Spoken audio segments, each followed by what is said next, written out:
Graça e a paz do nosso Senhor, irmãos. Nós vamos continuar a nossa série de exposições nas epístolas pastorais. Nós temos observado, iniciamos agora a epístola de Paulo a Timóteo, a primeira. Nós estamos refletindo com base nessas epístolas sobre a série Oficiais da Igreja, Instrumentos da Graça Divina para a Preservação da Casa de Deus. Quando nós observamos essa epístola, nós estamos ali por volta do ano 62 ao ano 64 depois de Cristo. É provável que Paulo, juntamente com Timóteo, tenha visitado Éfeso depois da sua primeira prisão em Roma. Então, antes de seguir viagem rumo à Macedônia, como ele mesmo menciona no versículo 3, como nós lemos, Paulo insiste que Timóteo permaneça ali em Éfeso para colocar a igreja em ordem, depois de observar que ela estava sendo massacrada aí pelos falsos mestres, açoitada pelos falsos ensinos ali. Essa é uma das possibilidades que nos faz encontrar Timóteo e Paulo ali, ou pelo menos Timóteo ali em Éfeso nesse período. Outra possibilidade é que Timóteo e Paulo e Timóteo estão seguindo viagem rumo à Macedônia e Paulo então comissiona a Timóteo para que ele vá até Éfeso e ali permaneça. Mas essa segunda possibilidade não é tão plausível assim. É muito provável que a primeira possibilidade seja a correta.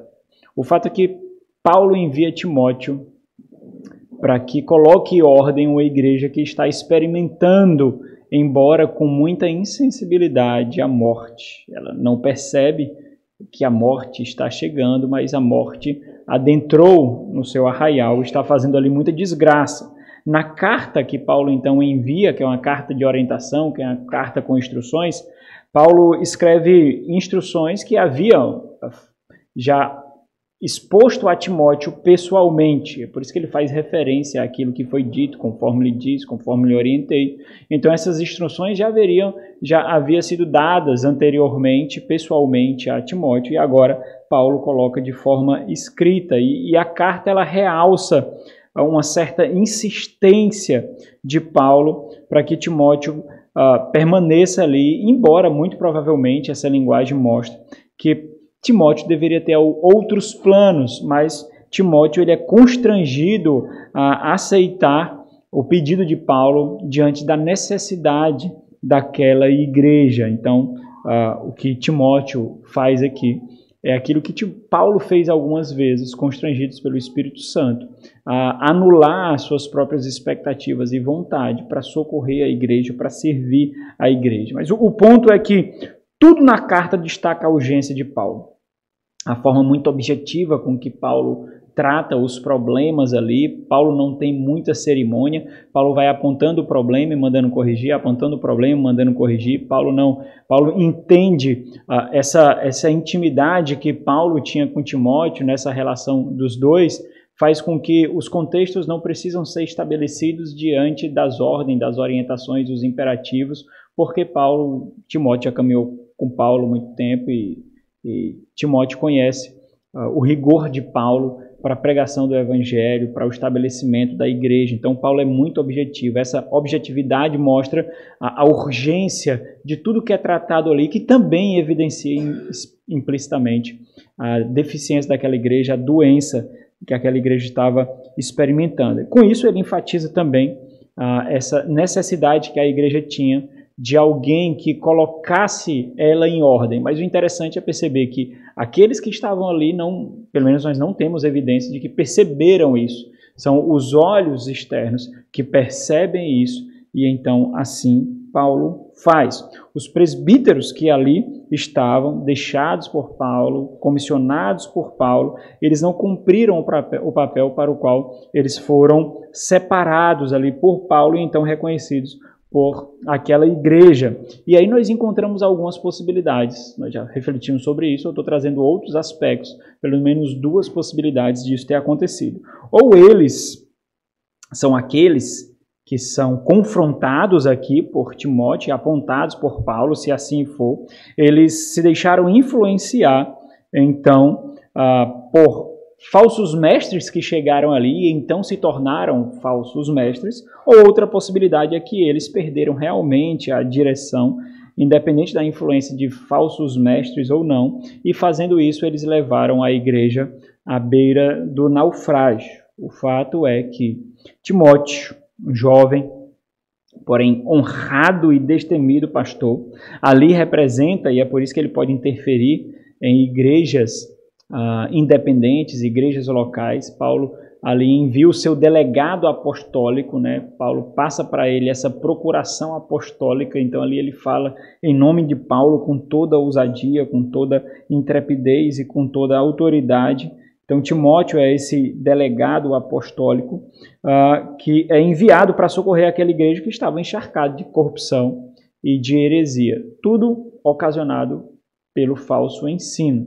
É interessante isso, porque mostra o poder da palavra, o poder da língua e o acesso que ela mesma constrói ao coração.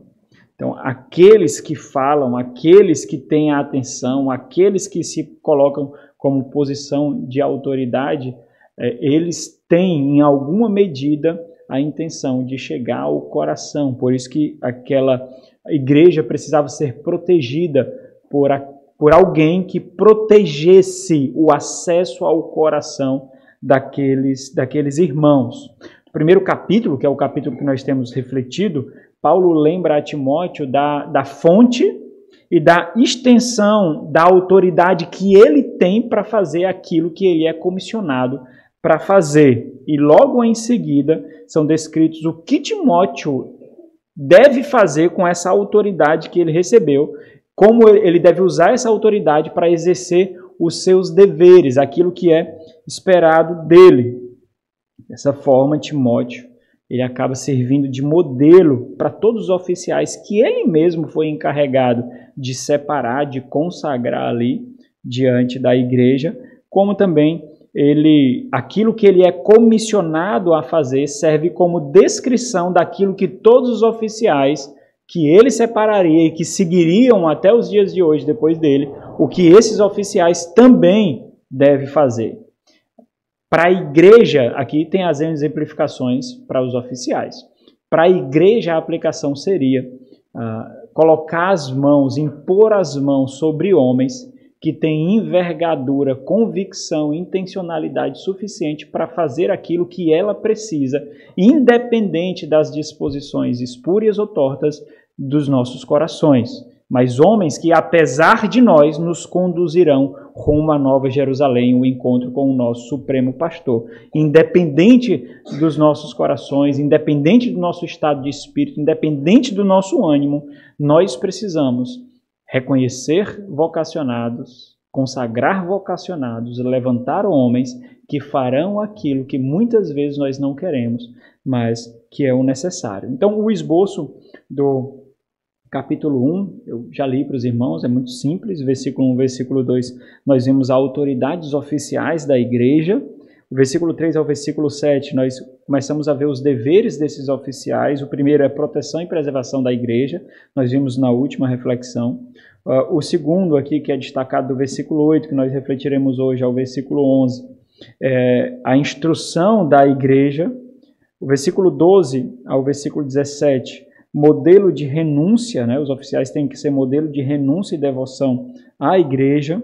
E, por último, versículo 18 ao versículo 20, compreender que o ministério é uma guerra, e esse talvez seja uma dos grandes ou mais fundamentais entendimentos daqueles que são separados para o ministério. Então, reflexão de hoje, os irmãos viram aí na imagem que circulou nos nossos grupos, o dever dos oficiais, instrução da igreja, versículos 8 até o versículo 11. Vamos ler mais uma vez, do 8 ao 11.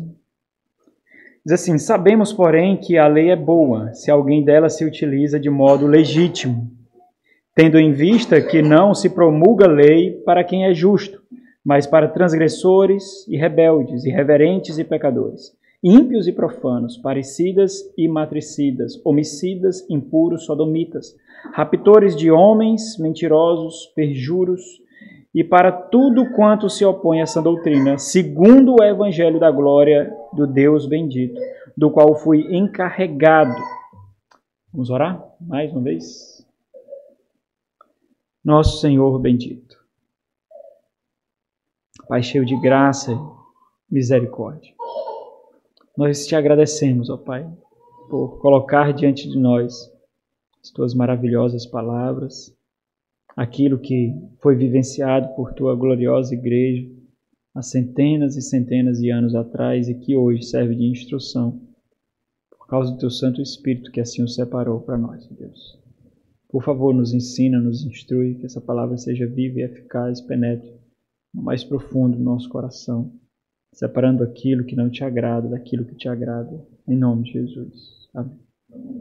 O dever dos oficiais, instrução da igreja. Eu vou colocar aqui uma breve introdução a isso, até nós chegarmos aos pontos que eu dividi aqui. Bom, e aí eu vou fazer algumas ressalvas à medida que eu vou expondo, porque esses deveres dos oficiais também são, em alguma medida, deveres de todos os crentes. Todos os crentes têm esses deveres que eu irei pontuar aqui, né?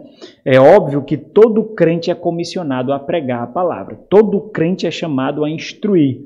Todo crente é chamado a ensinar. Nós vemos isso claramente sendo atribuído nas Sagradas Escrituras, usando a própria terminologia que Paulo usa aqui para se referir a Timóteo e para se referir àquilo que os falsos mestres estavam fazendo também.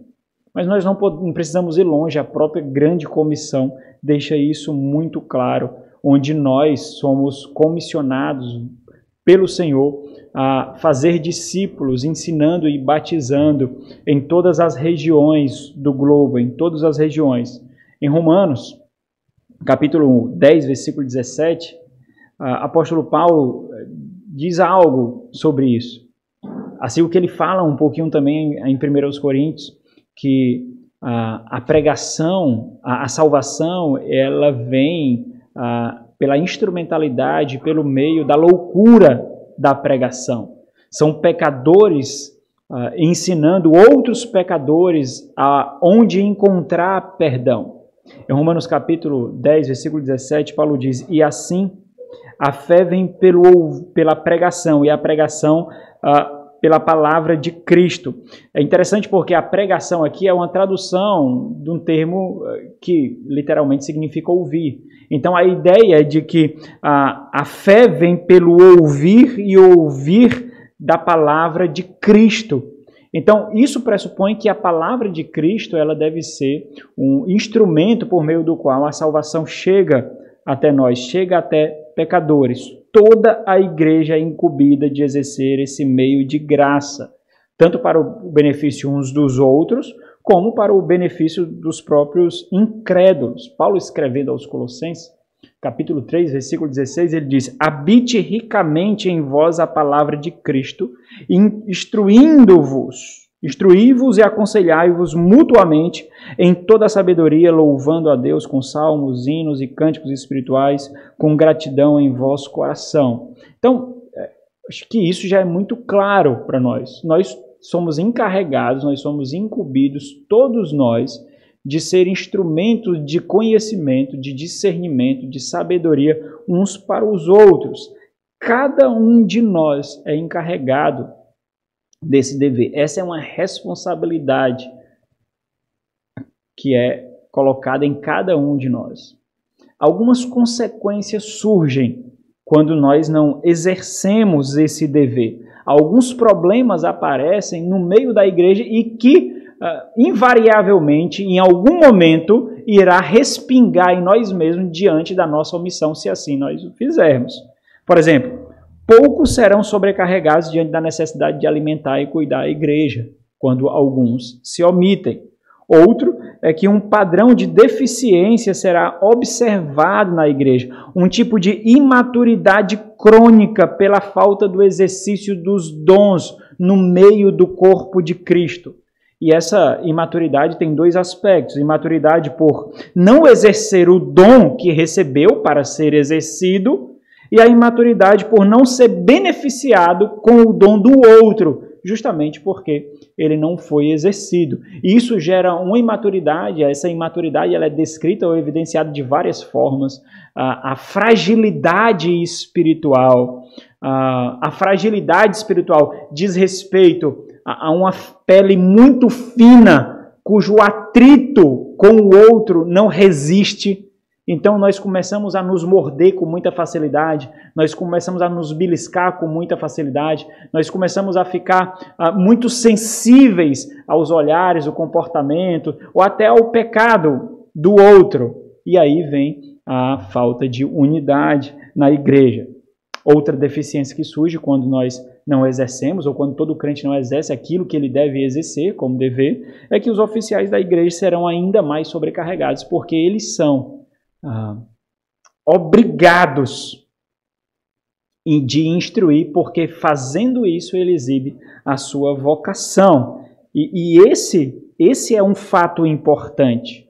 Apesar de todos nós sermos vocacionados para isso, sermos responsáveis para isso, essa omissão crônica, embora pode chegar-se a atingir cada irmão, ou de uma forma geral toda a igreja, ela nunca pode atingir os presbíteros, que são aqueles que foram dotados para isso. Eles têm esse dever e diante disso eles não podem se omitir. E justamente por isso, a rigor, esse é um dever exclusivo dos pastores e presbíteros da igreja. Isso porque é a palavra de Deus que lidera a igreja. Quando o presbítero fala, quando um pastor fala, não é ele que deve falar, mas é a própria palavra de Deus que deve tomar a sua voz. É a própria palavra de Deus que deve ser manifestada no púlpito. É a palavra de Deus que conduz, é a palavra de Deus que governa, é a palavra de Deus que lidera. E dentre os oficiais, os ofícios de presbíteros, de presbítero e diácono, esse dom ele foi reservado ao presbiterato. É aquele que deve ser apto para ensinar. Nós vemos isso no terceiro capítulo aqui, nós refletiremos mais à frente.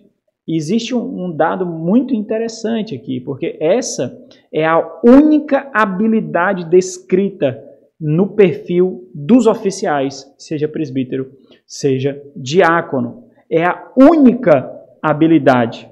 Todas as outras descrições diz respeito ao caráter. Abra aí na segunda carta de Paulo a Timóteo. Vamos ver essa ênfase sendo dada em outro contexto, mas com o mesmo significado. Segunda carta de Paulo a Timóteo, no capítulo 2, no versículo 2. Paulo diz assim: "E o que de minha parte ouvistes através de muitas testemunhas", essa ideia de muitas testemunhas tem um caráter legal aqui, a ideia de comprovação ali. "Isso mesmo transmite", e aqui vem essa linguagem legal, porque ele ouviu e o ato dele de ser exposto a isso foi para a sua instrumentalidade. Então, algo de valor foi depositado a ele para que ele passe a outro. Transmite a quem? A homens fiéis. E aqui fiéis não tem o sentido de ser crente, né? Mas alguém que é fielmente confiável, ele é fidedigno para fazer aquilo para o qual ele recebeu aquele depósito. Ele é um fiel depositário. Ele vai fazer ele vai fazer aquilo que lhe é devido com o depósito que foi feito para ele. E também idôneos. A idoneidade aqui diz respeito justamente a essa habilidade. Aqueles que são adequados para passar. Aqueles que são capazes o suficiente para instruir a outros. Então, é isso que é requerido de um presbítero, é isso que é requerido de pastores. Portanto, o que Paulo realça, e aí pode voltar para o capítulo 1, o que Paulo realça aqui é aquilo que, evidentemente, Timóteo já estava ciente. Mas ele faz isso, irmãos, para mostrar o rigor com que Timóteo deveria tratar a situação do ensino ali na igreja. a instrução de Timóteo, que era uma instrução já conhecida antes da corrupção, ela iria combater frontalmente o mau ensino, as heresias que estavam ali. Então, o que deveria haver era uma substituição de instrução, era uma suplantação de instrução. Não é que eles não estavam tendo instrução, eles estavam tendo instrução, mas eles estavam tendo uma instrução de uma doutrina incorreta, vestida de sã doutrina. Aqueles que estavam assumindo a primazia do ensino ali, e aí é importante porque o ensino é justamente esse caminho por meio do qual tem acesso ao coração. Por isso que corrompe, por isso que atinge a sociedade onde nós atuamos como cristãos, por isso que atinge o nosso lar, os nossos relacionamentos. Por isso, porque o ensino ele tem acesso ao coração. E tendo acesso ao coração, isso acontece depois de conquistar a mente, e aí pronto, aí a direção do nosso ser está completamente nas mãos daquele que nos instrui, e aqueles que nos instruem nos conduz para onde forem as intenções das suas palavras aí.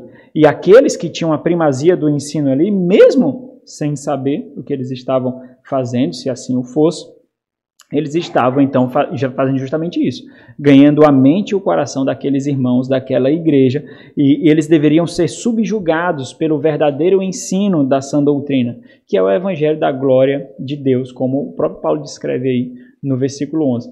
Essa é a regra. Essa é a regra e a régua por meio da qual deve ser nivelado, contrastado todo o ensino, o evangelho da glória do Deus bendito.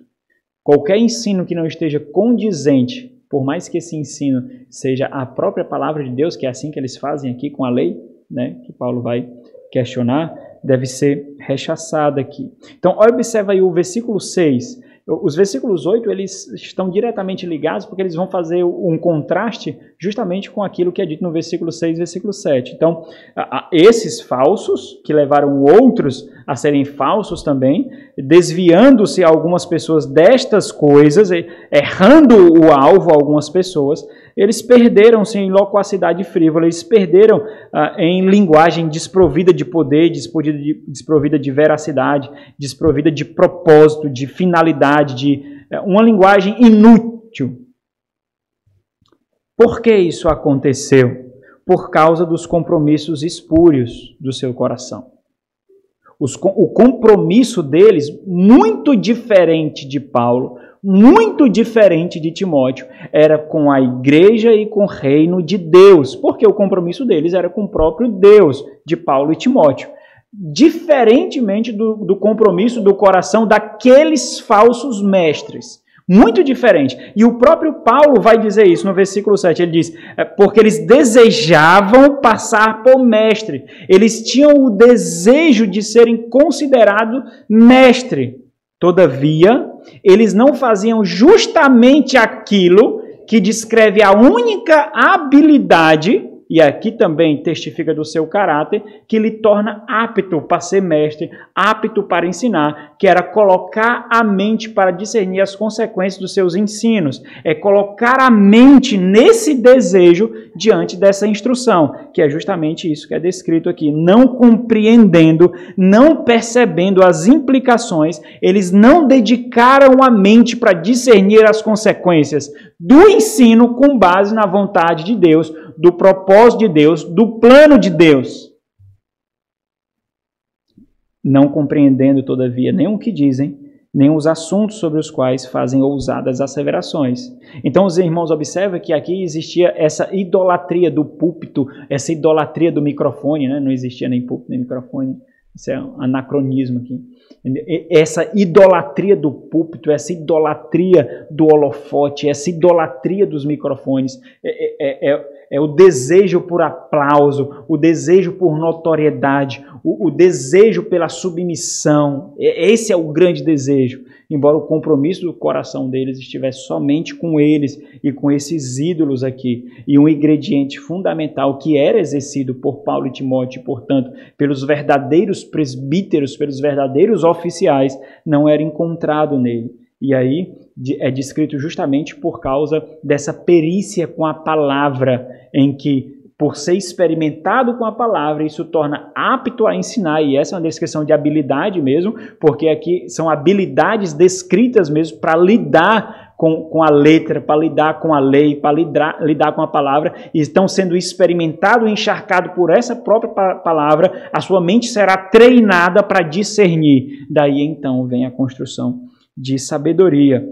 E isso, meus irmãos, isso porque discernimento é uma habilidade atrelada ao dom de ensino, necessariamente. É o experimento da palavra, é o manuseio da palavra, é a vida com a palavra que treinará a nossa mente para o discernimento de acordo com a vontade de Deus. E aqui eu quero fazer um destaque muito, muito importante aqui, né? Em relação ao ministério da palavra, desejar não é suficiente. Desejar é apenas um dos passos, né? Mas nem é o tão fundamental, porque esse desejo pode assumir uma característica idólatra, como os irmãos viram aqui. Porque se os irmãos observarem, né, o que eu acabei de dizer, os falsos mestres desejavam. Eles desejavam, mas esse desejo não era balizado pela experiência do discernimento dos propósitos de Deus diante das Sagradas Escrituras. As marcas, as evidências da vocação, elas precisam estar presentes e serem identificadas pela Igreja do Senhor. Que, ao que nós vemos aqui, a Igreja estava referendando, sim, esses falsos mestres, emprestando as suas mentes, os seus olhos, seus ouvidos, seus corações a esses ensinos, né? Mas o ponto é que Timóteo ele precisa assumir o lugar que estava sendo ocupado pelos falsos mestres. E embora o que Paulo trate aqui esteja diretamente ligado ao conteúdo do ensino dos falsos mestres, né? Que é aquele mau uso que eles estavam fazendo da lei de Deus, parece que Paulo ele faz uma pequena digressão, ele se desvia do assunto aqui um pouquinho e começa a tratar de assuntos que, no primeiro momento, parecem que não tem muita conexão ali com o que ele vem tratando. Nós vemos isso até o versículo 17. Começa aqui no versículo 8 e vai até o versículo 17, parece que ele faz uma digressão, parece que ele se desvia um pouquinho do assunto, embora ele queira também ensinar com isso. E aqui isso é muito interessante, porque o ponto de Paulo aqui é destacar a convicção necessária daquilo que está sendo ensinado. Isso é muito importante para aquele que ensina, é muito importante para aquele que trabalha com a palavra, para aquele que é encarregado de conduzir, de direcionar mente e corações. Porque no ensino, a convicção também é vista, a convicção também é exposta. Então, o ponto de Paulo aqui é destacar essa convicção necessária do que é ensinado, do conhecimento que o oficial deve possuir acerca do Evangelho da glória de Deus. Porque sem convicção, e aqui é um ponto interessante, sem convicção, invariavelmente, há oscilações.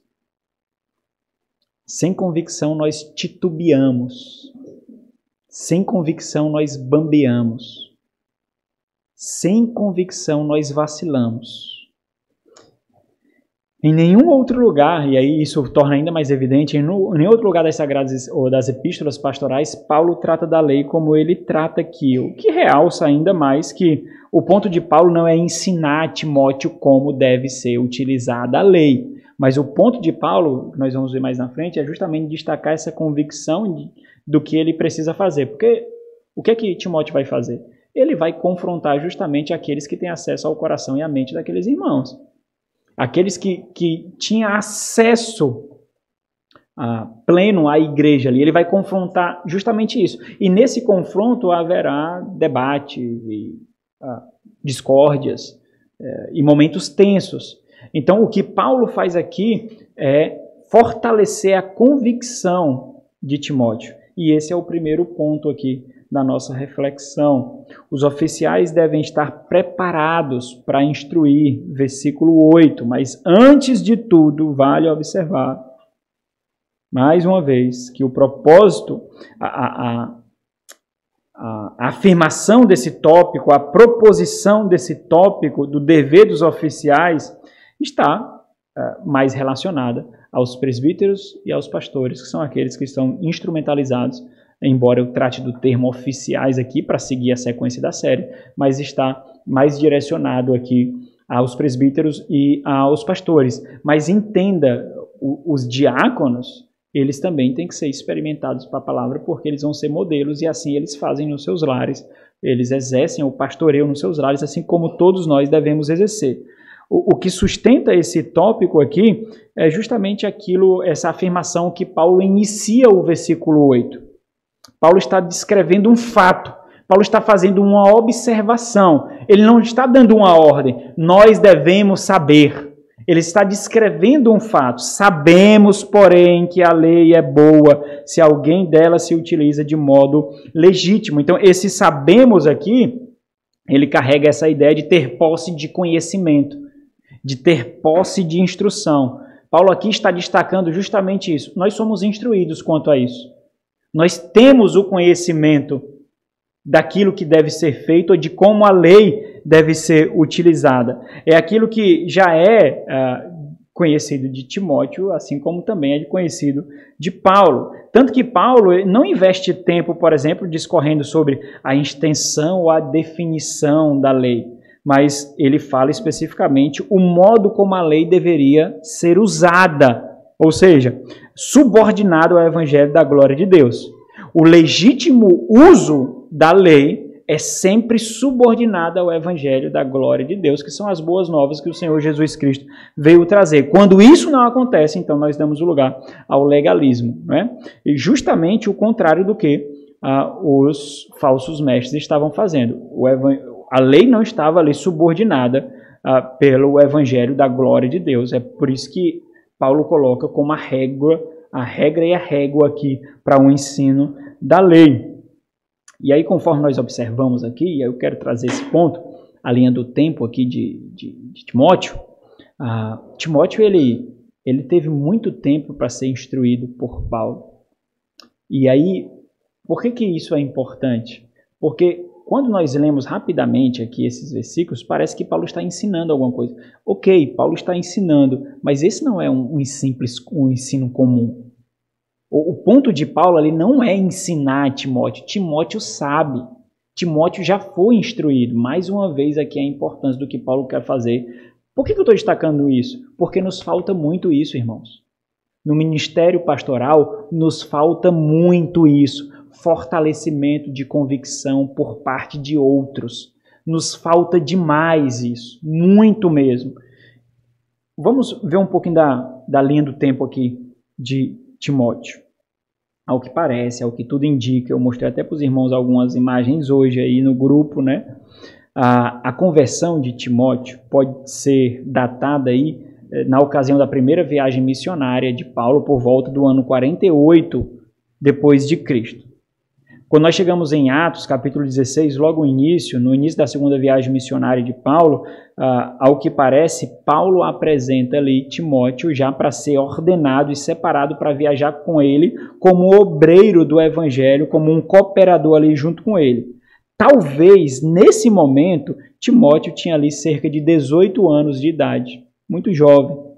Timóteo, então, ele se torna um ativo cooperador do Evangelho, honrado, um confiável cooperador do Evangelho, e o seu ministério atinge Bereia, Atenas, Tessalônica, Corinto, Éfeso, Macedônia, Jerusalém. Ele esteve com Paulo na sua primeira prisão em Roma e Filipos, e alguns desses locais ele visitou mais de uma vez junto com Paulo. Então, por volta dos anos 62 a 64, Timóteo ele é enviado para Éfeso, que é o momento que nós estamos, para revitalizar e pastorear aquela igreja. Então, observa o meu ponto aqui. Isso quer dizer que desde a conversão de Timóteo, que foi mais ou menos no ano 48 depois de Cristo, Timóteo, até a data do envio ali para a igreja de Éfeso, passou cerca de 12 a 14 anos aos pés de Paulo. Então Timóteo, ele conhecia muito bem a mente de Paulo. E pela segunda carta que nós temos acesso e pelas várias descrições do afeto que Paulo faz a Timóteo em outras epístolas, em outras cartas, em outros momentos, nós vemos que Timóteo tem acesso ao coração de Paulo, além da instrução. Então Timóteo conhecia muito bem tudo aquilo que Paulo está descrevendo aqui. Portanto, meus irmãos, o meu ponto é que Paulo, ele tinha convicção de que Timóteo sabia manusear a lei de Deus legitimamente. Essa é a grande distinção aqui, esse é o grande ponto do manuseio da lei. Né? Alguém já disse que a Bíblia é a mãe de todas as heresias. A Bíblia é a mãe de todas as religiões, porque de alguma forma todos bebem das Sagradas Escrituras, mas manuseia inadequadamente. É importante saber disso porque desse conhecimento que Timóteo tinha, porque sem a devida perícia do instrumento fundamental para o trabalho, o pastor é completamente inútil. O pastor ele vai ficar enchendo linguiça, como dizem, vai ficar com gracejos, vai ficar com emocionalismo barato e não vai instruir o povo de Deus. Vai dar palha, vai dar ervas daninhas e vai fazer com que a igreja viva com dor de barriga e desnutrida.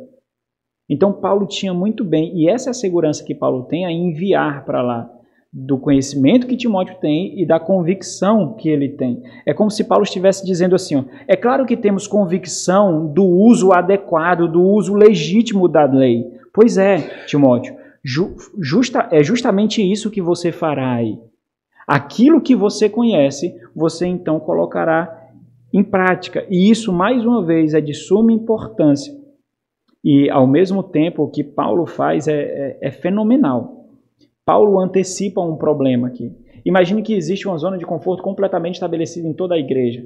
Imagine que aquilo que estava sendo ensinado já havia ganhado toda a igreja, já havia conquistado acesso ao coração de uns, à mente de outros. Aqueles falsos mestres eram benquistos ali e Timóteo ia chegar como aquele que é enviado por outro, que não vive naquela comunidade, que não é entre aqueles moradores, que não viveram a vida da igreja. Mais ou menos 10 anos se passaram desde que Paulo comissiona ali os presbíteros em Atos capítulo 2, capítulo 20, até o envio de Timóteo. Então, toda uma vida foi experimentada ali, foi vivenciada ali. E depois, então chega Timóteo com toda a ousadia, com toda a convicção, com toda a autoridade para mudar tudo ali, para mexer com aquela zona de conforto ali.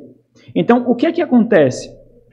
A convicção de Timóteo ia ser testada. E ele podia vacilar. E é isso que acontece com as nossas convicções no ministério pastoral. Muitas vezes as nossas convicções são testadas. Muitas vezes o pragmatismo, a falta de evidência de sucesso açoitam as nossas convicções. Será que eu devo fazer isso mesmo? Será que eu devo continuar pregando dessa forma? Será que eu devo continuar fazendo essas aplicações? Será que eu devo continuar aconselhando dessa forma? Será que eu devo continuar pastoreando dessa forma? Será que eu estou exigindo demais? Será que eu estou sendo muito rigoroso? Será que eu estou sendo muito radical? Será? E isso são como chicotes que açoitam as nossas convicções. Então imagine justamente isso. Timóteo chega numa comunidade, existia um padrão estabelecido, o fato de Timóteo exercer a disciplina, colocar a igreja em ordem, repreender os falsos mestres e os discípulos dos falsos mestres, isso causaria desagrado, isso faria com que, muito provavelmente, alguns saíssem da igreja, muitos fariam com que, muito provavelmente, Timóteo fosse difamado. O que Paulo está fazendo é lembrar a Timóteo de que ele deve se manter fiel àquilo que ele aprendeu. Tu sabes disso, Timóteo. Então continua aí. Independente do que te açoitar. Segue essa linha. O dever dele agora é instruir com a convicção que lhe foi construída aos pés de Paulo e lhe foi então depositada, confiada como um fiel depositário. Ele precisa fazer aquilo para o qual a sua instrução foi dada. Então, um oficial da igreja, ele tem que estar preparado para instruir. E muito dessa preparação diz respeito à convicção. E eu vou dizer para vocês, irmão, convicção não se adquire em livros, não. Os irmãos podem ler dezenas e dezenas de livros. Se aquilo que for lido não foi experimentado pelo crivo do coração, pelo crivo da mente, pelo crivo da experiência com a igreja, você terá conhecimento, mas não será construída convicção. É muito necessário a convicção daquilo que é ensinado, porque pecadores, como nós somos, colocam em xeque as nossas convicções. Segundo ponto, versículo 8 ao versículo 10, novamente. Os oficiais devem usar a lei legitimamente. Mais uma observação importante. É evidente que todo cristão deve usar a lei de Deus legitimamente. Não só os oficiais. É evidente. Mas na vida da igreja, quem dá o tom são aqueles que são encarregados do ensino. Você pode até não usar a lei legitimamente, mas a igreja não vai seguir você. A igreja vai seguir o tom daqueles que ensinam, daqueles que são encarregados de mostrar o caminho, de apontar as armadilhas, de apontar o buraco. Talvez, depois dessa observação, então, a melhor forma de compreender o que Paulo está lembrando a Timóteo aqui é que toda a Escritura deve ser observada conforme a finalidade para o qual ela foi dada, conforme o seu propósito, e não somente a lei. Na verdade, toda a Escritura deve ser observada aqui. A referência à lei, porque é justamente um instrumento judaico ali, que estava sendo utilizado para causar discórdia e para fomentar a heresia ali. Mas toda a Escritura tem que ser ministrada, tem que ser instruída, conforme a finalidade para a qual ela foi dada pelo próprio autor dela, que é Deus. A lei aqui, então, é colocada como evidência, porque ela está sendo utilizada como massa de manobra para servir não aos propósitos de Deus, mas aos propósitos daqueles que não têm compromisso com o Senhor, daqueles que não têm compromisso com a igreja, como nós vimos nos versículos anteriores aí. E então a afirmação de Paulo aqui se aplica a toda a Escritura e não somente à lei do Senhor. Então quando Paulo diz aqui, sabemos, nós possuímos esse conhecimento, porém, e aí esse é um contraste que está fazendo ligação com aquilo que foi dito anteriormente, porém, ao contrário deles, nós sabemos que a lei é boa. Ok, essa afirmação é importante, porque se Timóteo for pregar, Timóteo pode rechaçar os falsos mestres e os falsos ensinos e com isso desprezar a lei que é boa. O ponto aqui é um ponto de correção de conduta, correção de direção. O falso ensino é falso mesmo, os falsos mestres são realmente falsos, mas o objeto de ensino ali não é falso, é bom, mas está sendo utilizado inadequadamente. Então os irmãos observam que não é fácil não é simples, é muito delicado até, porque em alguns momentos, dependendo da perícia, da eloquência, da oratória daqueles que está sendo falado, eles podem dizer é justamente isso que eu estava falando, Timóteo. Mas ele falou justamente isso. Por quê? Porque quando alguém tem acesso ao nosso coração, nós temos a tendência de defendê-lo.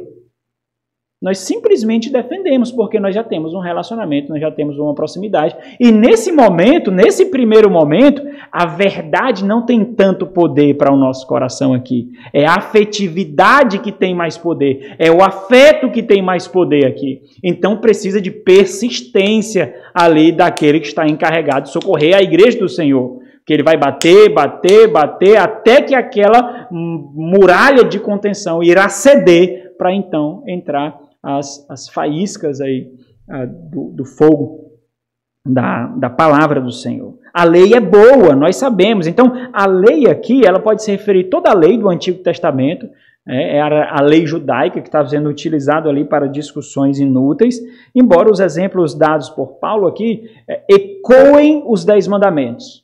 Então, em inúmeros momentos aqui, os exemplos para quem a lei é dada, para os transgressores, para os tipos de pecado, irão ecoar ali os 10 mandamentos. Então, quando a lei é boa? Essa é a pergunta. Se a lei é boa, quando ela é boa? E aí vem a condicional aqui, porque é justamente isso que eu fiz referência, de que a Bíblia é a mãe de todas as heresias, porque é a forma como nós utilizamos a Bíblia. Então, quando ela é boa? Quando ela serve ao seu propósito. Quando ela cumpre o seu propósito. Quando ela é observada segundo a sua finalidade. E por isso esse se aqui. Esse se é uma condicional de terceira classe na língua grega aqui, que ela dá uma ideia de probabilidade de ser ou não ser, dependendo da forma como nós observamos aqui. Então a ideia aqui é de que a lei é boa. Quando a lei é boa? Se alguém se utiliza dela de modo legítimo. E essa construção, ela se refere justamente a essa afirmação anterior de que a lei é boa. E se nós invertermos a ordem, fica mais claro. Seria assim: se alguém se utiliza da lei de modo legítimo, ela é boa. Que modo legítimo é esse? Segundo a sua finalidade, de acordo com a regra para a qual ela foi dada. Não é que nós devemos desprezar a lei. Nós só precisamos observar a lei segundo o propósito para o qual ela foi criada, ela foi dada. E aí eu quero fazer algumas sínteses aqui de 3 formas do uso da lei. 2 dessas 3 formas são incorretas e levam à morte, e uma dessas 3 formas é a forma correta e leva à vida, à piedade e à proximidade com o Senhor. Tem a forma de usar como libertinagem, legalismo e meio de graça. A libertinagem é o desprezo da lei.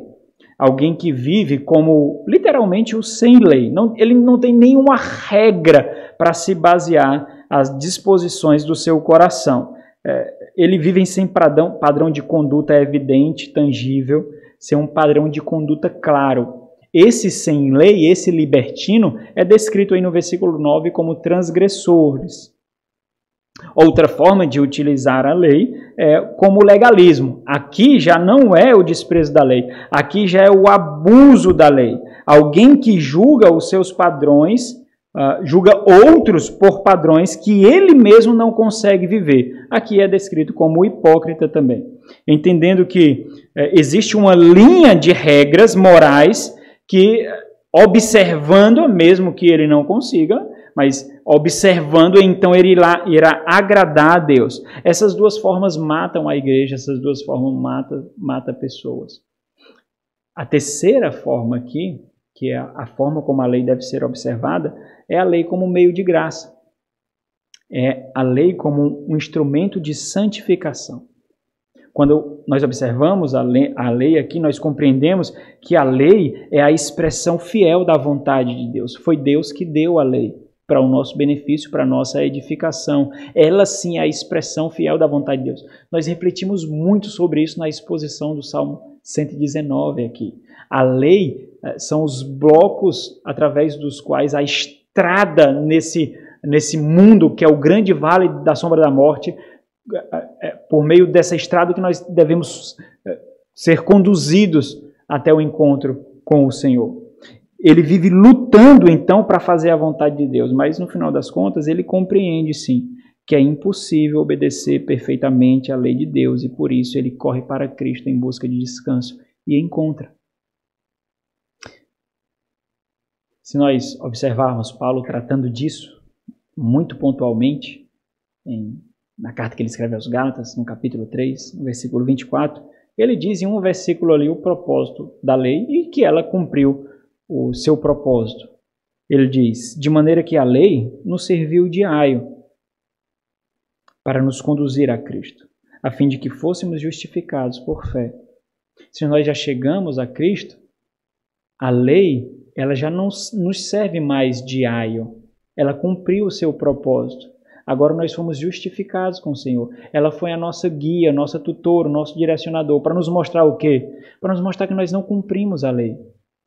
Nós não temos a perfeição suficiente para cumprir a lei. Por isso que nós corremos para o Senhor Jesus Cristo. Então, observe que essa não é apenas uma questão de instrução. As pessoas podem estar tecnicamente preparadas ali.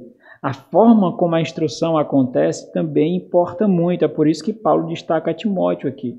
Muitas igrejas já morreram e estão morrendo por causa do mau uso da lei. Muitos crentes já morreram espiritualmente e estão morrendo por causa do mau uso da lei. Está preparado, então, para instruir a igreja significa instruir da forma coerente, conforme os propósitos que o próprio Deus estabeleceu, porque Ele é o autor da lei, Ele é o autor das Sagradas Escrituras. Os versículos 9 e 10, eles ecoam, então, os 10 mandamentos, apontando novamente para a finalidade da lei. Hoje, a finalidade da lei para aqueles que não estão em Cristo é ser levados a Cristo. Mas o ponto de Paulo aqui é tratar usando linguagens legais. A lei ela se torna ativa para aquele que a quebra. Por isso que a lei ela foi estabelecida por causa dos pecadores, por causa dos transgressores. Aquele que é justo, aquele que vive observando a lei de Deus diante do Senhor, então ele não teme a lei, ele teme o Senhor. E por meio dessa lei, ele busca se encontrar com o Senhor. E aí, mais uma vez, esse não é o ensino comum de Paulo, por mais que essa carta fosse lida posteriormente pelos irmãos daquela igreja. Mas o ponto de Paulo aqui não é simplesmente ensinar a Timóteo. Paulo está reforçando aqui a postura que ele deveria ter e ele deveria prosseguir diante disso. Versículo 9 diz assim, mais uma vez, é o mesmo termo que ele trata, embora seja traduzido aqui como em 3 palavras, né? Tendo em vista, mas o termo é o mesmo, sabemos, do versículo 8, é o mesmo termo. Oida. Possuindo esse conhecimento de que a lei é boa se alguém se utiliza dela legitimamente, então, possuindo esse conhecimento, de posse desse conhecimento, nós sabemos, então, que não se promulga lei para quem é justo. Não se estabelece lei para quem é justo. E, mais uma vez, justo aqui não é aquele que foi justificado pelo Senhor, é aquele que vive observando a lei de Deus, aquele que descansa em Deus, então, para observar essa lei. Coisa que todo crente fará. Tendo em vista que não se promulga lei para quem é justo, mas para transgressores, e aqui transgressores são aqueles que vivem sem lei, e rebeldes, aqueles que não se dobram diante de autoridade, seriam insubmissos, irreverentes e pecadores, aqui de forma geral, ímpios e profanos, parricidas e matricidas, assassinos de pai e assassinos de mãe, e aqui já ecoam o 5º mandamento, que é não honrar pai e mãe, homicidas, e aqui já ecoa o 6º mandamento, não assassinarás, impuros, e aqui é um termo muito, muito amplo, pornos, da onde vem pornografia, que é aplicado ao adultério, mas também é aplicado a todo tipo de conduta sexual contrária à lei de Deus. É aquele que vive, busca e se deleita na imoralidade. E aqui ecoa também o 7º mandamento, que é não adulterarás. Sodomitas, e aqui faz referência a Levítico, que é o livro de santificação do povo judeu, era o livro que estabeleciam os códigos legais ali, que observando então aquele povo poderia se aproximar de Deus, que é o código levítico aí, né? Sodomitas, que descrevem as práticas homossexuais, raptores de homens, que são os escravizadores, aqueles que escravizam forçadamente, e aqui já ecoa o 8º mandamento, não roubarás. Mentirosos e perjuros, e aqui o 9º mandamento, não darás falso testemunho, e para tudo quanto se opõe à sã doutrina, ou à doutrina saudável. E essa última descrição do uso da lei é muito importante aqui, porque está sendo observado, ele deu várias descrições, e ele sintetiza para tudo aquilo que se opõe à sã doutrina, ciente de que Timóteo, como conhecedor da sã doutrina, ele sabe o que se opõe à sã doutrina, mas não somente isso, ele está experimentando, por estar ali, o que a falsa doutrina faz, o que a doutrina que não é sã, ela faz. Aquilo que muitos podem considerar como extrema rigorosidade, como radicalidade, num combate ao falso ensino, Paulo ele via como profunda necessidade, porque ele via que o falso ensino, num primeiro momento, e é assim como acontece. Por quê? Porque aquele que usa do falso ensino, quando ele é colocado na parede, ele já vem com vitimismo. Olha, mas você me entendeu mal. Não foi isso que eu quis dizer. Não, você me entendeu muito mal. Me perdoe mesmo. A minha intenção não foi essa. Não precisava ser duro assim, não precisava ser grosso assim. Essa não foi a intenção do meu coração. Então, esse é mais um mecanismo que mostra uma deficiência de caráter, de não assumir os compromissos do seu coração, como verás, como é. Então, eles têm alguns mecanismos ali. Então, o que alguns veem com extrema radicalidade, Paulo observa com muito rigor, porque ele sabe que o falso ensino, ele é como um câncer. Ele cresce sem ser percebido. E muitas vezes, quando ele é percebido, acontece o que aconteceu na igreja de Éfeso. Eles estão experimentando os odores da morte. Abra aí na segunda carta novamente, no capítulo 2, no versículo 17.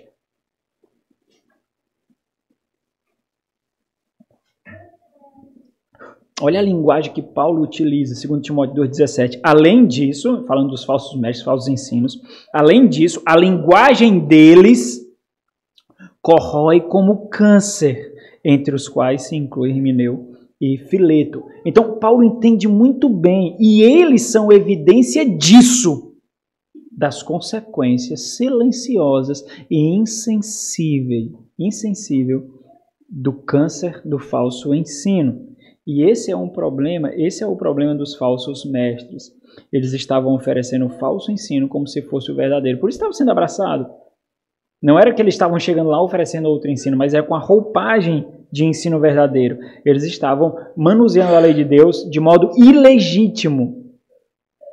Isso quer dizer o quê? Que os oficiais da igreja são guardiões do evangelho da glória de Deus. Os oficiais da igreja, então, são guardiões do evangelho da glória de Deus, do ensino são, do ensino saudável, do ensino que dá vida e não do ensino que leva para a morte. Olha o versículo 11. Segundo o evangelho da glória do Deus bendito, do qual fui encarregado, do qual fui confiado. E com essa afirmação, Paulo está mostrando a Timóteo que o campo de combate aqui é o legalismo. Não é a libertinagem, como nós observamos, que pode ser uma forma de utilizar, mas é o legalismo. O evangelho não somente ele exibe a finalidade, como também exibe o cumprimento da lei, o propósito para o qual ela foi dada, e que o evangelho exibe que a lei alcançou o seu propósito. Então, todos aqueles que se chegam a Cristo Jesus observam a lei de outra forma. Quando nós não estamos em Cristo Jesus, nós observamos a lei como um aio, porque nós nos deparamos, por exemplo, diante do decálogo, dos 10 mandamentos, e nós não conseguimos nos manter de pé diante daquelas próprias acusações. Nós não seguimos. Nós, por exemplo, não honramos pai e mãe como deveríamos honrar. Nós construímos diversos ídolos no nosso coração e muitas vezes relacionamentos são idólatras e nós vivemos para eles. Eles têm o compromisso do nosso coração. Então, quando nós somos sinceros, iluminados pelo Senhor, e é daí que é possível vir a sinceridade de um ímpio, nesse cortejar da graça para a conversão, então nós corremos para aquele que fez tudo o que nós não podemos fazer. Então, quando nós não estamos em Cristo, a lei serve de aio. Quando nós estamos em Cristo, então ela serve de instrumento de graça para imprimir diante de nós qual é a vontade de Deus. Porque foi Deus que deu. A lei é boa, foi Deus que deu. Tão boa é que ela cumpriu o seu propósito e alcançou a sua finalidade, né? Então, o Evangelho ele não somente exibe essa finalidade, como ele cumpriu, exibe que a lei cumpriu o seu propósito para o qual ela foi dada, mas também ela exalta o senhorio do Senhor Jesus Cristo, que foi dado pelo próprio Pai, para o cumprimento daquilo que a lei requer, uma obediência perfeita, uma vida santa, um cordeiro imolado, completamente imaculado. Então, ele glorifica a Deus, ele exalta a Deus, apontando para essa lei. Então, o ensino são, A sã doutrina é aquela que é fiel à intenção do seu legislador, que é Deus. Não tem nada a ver com tentativas ineficientes de observar as leis do Senhor. O ensino são é aquele que é fiel à intenção do legislador, que é Deus. O Evangelho é a regra para definir o que é sã doutrina. Esse é o ponto de Paulo.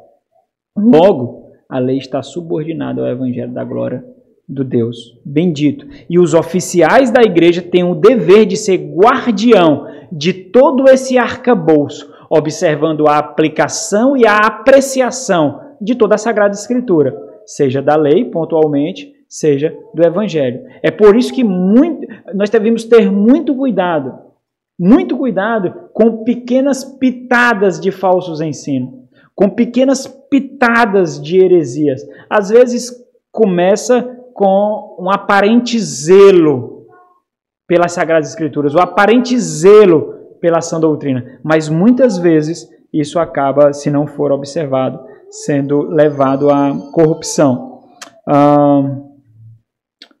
Segundo o Evangelho da glória do Deus bendito, do qual fui encarregado. O Evangelho aqui, segundo o Evangelho descrito por Paulo, de forma simples, é a vitória de Deus sobre o pecado por meio de Cristo Jesus, né, do qual eu fui encarregado. Paulo, e aqui é interessante, porque Paulo está confiando a Timóteo a dignidade do seu apostolado aqui, porque nesse momento Paulo está falando dele agora. Paulo, ele destaca o que foi confiado a ele, que é o Evangelho da glória do Deus Pai Todo-Poderoso. Evangelho esse que ele transmitiu àquela igreja, evangelho esse que estava sendo corrompida pelos falsos mestres. E Timóteo, ele tem a missão de não fazer com que Paulo tenha lutado em vão. Então, nesse sentido, ser guardião do evangelho na figura de Timóteo seria também ser guardião da honra e do ministério do próprio apóstolo Paulo ali.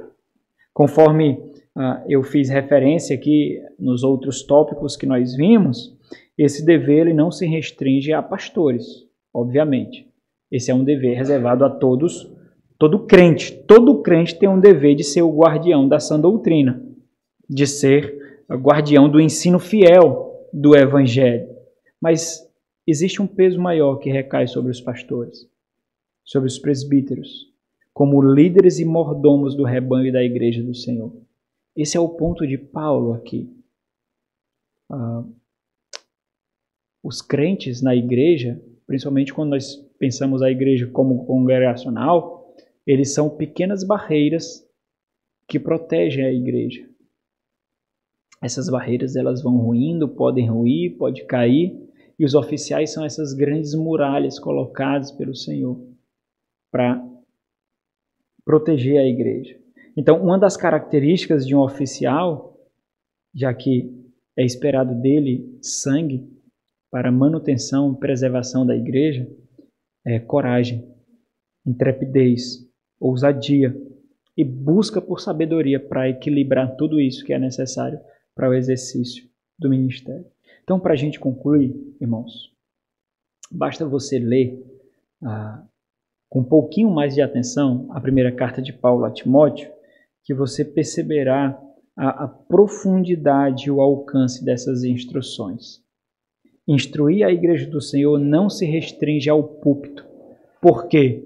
Porque as consequências dos falsos ensinos não ficam nas quatro paredes da igreja. Ganha um relacionamento entre marido e mulher, atinge o relacionamento entre pais e filhos, atinge o relacionamento no trabalho, atinge o relacionamento e a vida no lar, atinge a vida na sociedade como um todo. Então, instruir a igreja, e esse é o dever dos oficiais, é averiguar a administração e o desenvolvimento da enfermidade na aplicação daquele remédio. E o oficial da igreja precisa entender muito bem isso, porque quando a instrução da igreja se restringe ao púlpito apenas, nós vemos apenas um glamour, somente o glamour. Todos estão prestando atenção em mim, todos estão me vendo como mestre, todos estão olhando para mim como tutores. Existe o peso da autoridade da palavra de Deus sobre mim. É isso que eu gosto, é isso que eu quero. Quando nós entendemos que a instrução da palavra de Deus se restringe a isso, nós deixamos muitas e muitas lacunas que não são preenchidas pela sã palavra de Deus, pelo ensino correto das Sagradas Escrituras, e algumas vezes são preenchidas com pressuposições, com preconceitos que dão lugares a deficiências que podem se transformar em grandes doenças. Por isso, as características destacadas do oficial vão muito além das habilidades como oratória, eloquência e até mesmo de conhecimento. Diz respeito à intencionalidade e temor ao Senhor que o vocacionou. Portanto, o ministério pastoral diz respeito à instrução e devoção à natureza da sua vocação. Ele prestará contas por aquilo que instrui e por quem ele instrui. Vamos orar. Nosso Senhor, Deus cheio de graça e misericórdia, nós te louvamos por tua maravilhosa palavra, Deus. Suplicamos vividamente que o Senhor aplique ao nosso coração de forma pungente, ó Deus, profunda. Modifica as nossas reflexões ainda deficientes da igreja e daqueles que o Senhor levanta para proteção, preservação e manutenção da casa do Senhor, meu Deus. Ajuda-nos, ó Deus, para que nós possamos ansiar, para que os nossos filhos sejam vocacionados pelo Senhor, muito além daqueles cargos, daquelas funções, daqueles concursos e empregos que são tão ovacionados por nossa sociedade, que nós possamos ter a honraria, Deus, de ter no seio familiar vocacionados a se desgastar pelo ministério pastoral e pela igreja, honrados por isso, ó Deus. Em nome de Jesus. Amém.